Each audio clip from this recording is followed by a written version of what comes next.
नमस्कार फ्रेंड्स आज आम आपण मानक माँ लक्ष्मी एपर गोटे सिक्रेट बा एपर गोटे गुप्त मंत्र विषय कहबू जहाँ निज भितर निजे एत प्रभावी और एत शक्तिशाली जे ए मंत्र को आप जप करने आरंभ करदे मात्रके ए मंत्र थिबा प्रभाव बा ऊर्जा को आप निजे अनुभव करें। एमती तो माँ लक्ष्मी अनेक मंत्र अच्छी किंतु एपर भी किसी मंत्र अच्छी जहाँ स्वतंत्र भाव में केवल तार प्रभाव निज उपर ही पड़ी थाए।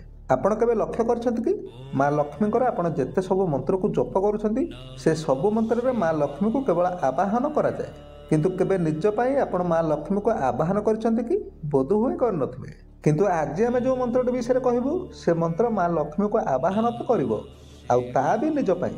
ए मंत्र को आपण प्रतिदिन केवल 7 थर बा कोनोसी गोटे शुभ तिथि जदि केवल 108 थर जप करितंती तेबे मंत्रर प्रभाव को आपण स्वयं निजे मध्य अनुभव कर परिबे।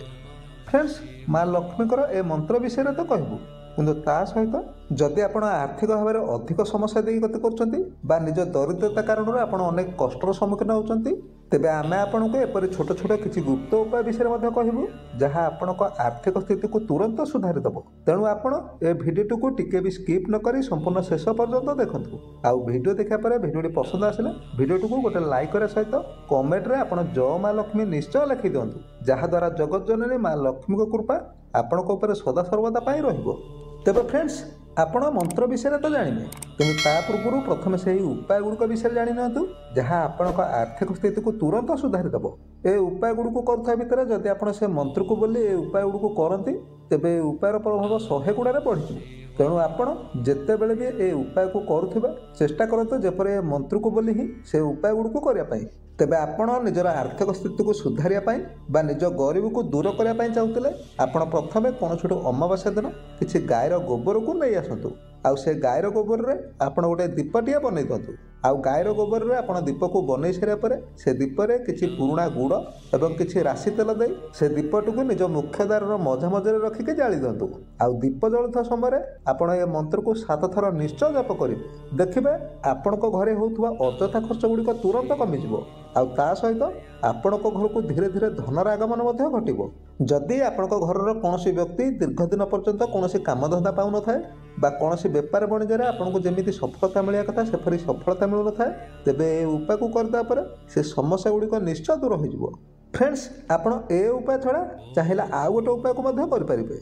आपण कोनोसी गोटे अमावास्या दिन अटार 7टी दीप को बनातु आउ से अटार दीप रे आपण किछि सोरिष तेल दे से दीप को जाली आपण कौन से गोटे ओस्त गछ मूल रखी दिंतु आउ गछ मूल से दीप गुड़ को रखा पर से गछ को आप 7 थर परिक्रमा करूँ। फ्रेंड्स निजर आर्थिक स्थिति को सुधारिया ए उपायटी अत्यंत चमत्कारी। ए उपाय को कर केवल गोटे मास भितर ही आपण यार प्रभाव को देखिपारे। आर्थिक समस्या गुड़ को दूर करने सहित धन वृद्धि करने आपण रामबाण पर काम करता एमती कि आपण धनर समस्या थाऊ बा न थाऊ ए उपायटी को निहाती करवा उचित कहीं ए उपाय करने द्वारा धन तो वृद्धि होता है ता सहित से धन में स्थिरता आसी थाए। कहबार अर्थ आप जहाँ भी रोजगार करेंगे रोजगार एक बड़ अंश संचित होकर रहिबो। तेबे फ्रेंड्स एबे आपण शेष उपायटी को टिके ध्यान देके बुझंतु कहीं ए उपायटी एक तांत्रिक टोटका जहाँ 100% ग्यारंटी आपण जीवन में था धन संबंधित जहाँ भी समस्या अच्छी बा आपण कर्म क्षेत्र में जहाँ भी बाधा उत्पन्न होची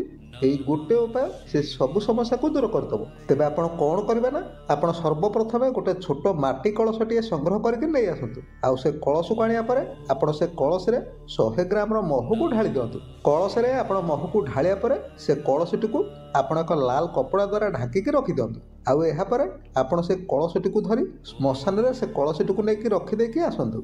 जदि आपण श्मशान रे से कलश रखा भय करुछंती अथवा श्मशान रे कलश रखा आपण पई संभव न हुए तेबे आपण से कलशटी को कौन से गोटे सुनसान चौमुखी छक पाखे नहीं रखी दिंतु। तेबे हाँ आपण श्मशान रखु अबा छक पाखे किंतु रखिक आसिया पर आपण पछ को जमा भी चाहिए ना आउ ए काम भी आपण से ही अमावास्या दिन ही करेंगे। आपण थरे ए उपाय को करके देखंतु कहीं एमती भी मान्यता अच्छे ए उपाय करिया पर आपण कौन आपण 3 पीढ़ी पर्यंत धनर अभाव केबे भी हबनी।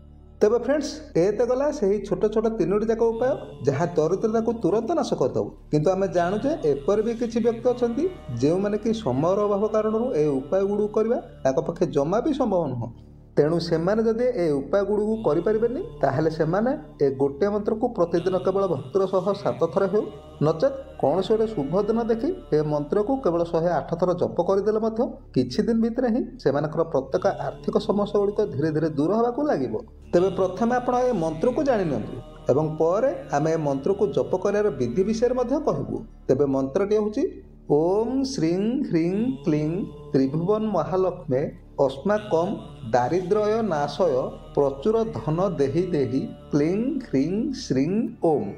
ओम श्रीं ह्रीं क्लीं त्रिभुवन महालक्ष्मे अस्माकं दारिद्र्य नाशय प्रचुर धन देहि देहि क्लीं ह्रीं श्रीं ओम। फ्रेंड्स आपण ए मंत्र को तो जानिनेले एबे मंत्र को आपण किपरि जप करिवे ताकू मध्य जानि नथु।